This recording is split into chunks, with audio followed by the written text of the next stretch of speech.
వందే మాత్రం. నేను మీ journalist Navatha. Welcome to R political. విజయవాడలో ఉగ్ర లింకులు బయటపడ్డాయి. ఏపీ కౌంటర్ ఇంటెలిజెన్స్ పోలీసుల నిఘాలో ముగ్గురు యువకులు పట్టుబడ్డారు.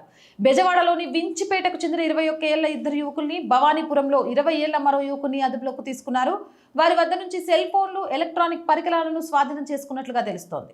ఆ యువకుల్ని రహస్యంగా ప్రశ్నించగా విదేశాల్లోని ఉగ్రవాద చర్యలకు ఆకర్షితులై సోషల్ మీడియాలో పోస్టులు పెట్టినట్లు అంగీకరించినట్లు సమాచారం. దేశవ్యాప్తంగా ఉగ్రమూలాల చర్యలపై నిఘా పెట్టింది ఇంటెలిజెన్స్.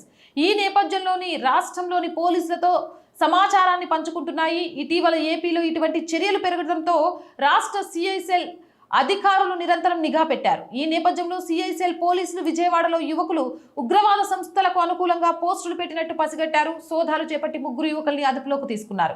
వీరికి ఏ సంస్థతో సంబంధాలున్నాయి, సోషల్ మీడియా ఖాతాల్లో ఉన్న లింకులు ఏంటి, ప్రోత్సహిస్తున్నది ఎవరు అనే వివరాన్ని సేకరిస్తున్నారు. ఏదేమైనా కానీ ఆంధ్రప్రదేశ్లో ఇలాంటి ఉగ్ర లింకులు వరుసగా బయటపడటం అనేది కొంత భయాందోళన కలిగిస్తోంది. దీనిపై మీ అభిప్రాయం ఏంటి అనేది కామెంట్ చేయండి. మోర్ వీడియోస్ కోసం ఛానల్ వెంటనే సబ్స్క్రైబ్ చేయండి. అండ్ రోజు చెప్తుందేనండి, R group of channels, R voice, R political, R Sanskriti, మూడు మన ఛానల్సే. So please subscribe our channels. Content బాగుంది అనిపిస్తే లైక్ చేయండి, షేర్ చేయండి అండ్ మీ అభిప్రాయాన్ని కామెంట్ రూపంలో తెలియచేయండి. అండ్ ఆర్థికంగా ఆర్ వాయిస్ కి చేతగా నిలవండి.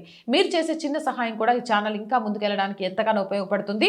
ఆర్థికంగా సపోర్ట్ చేయాలి అని అంటే సబ్స్క్రిప్షన్ పక్కనే జాయిన్ అనే బటన్ ఉంది. 1 to 5 లెవెల్స్ ఉన్నాయి.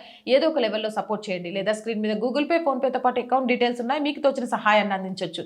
వ్యాపార ప్రకటనల కోసం, మార్కెటింగ్ యాడ్స్ కోసం 8328500576 నెంబర్ని సంప్రదించండి. జై హింద్, జై భారత్.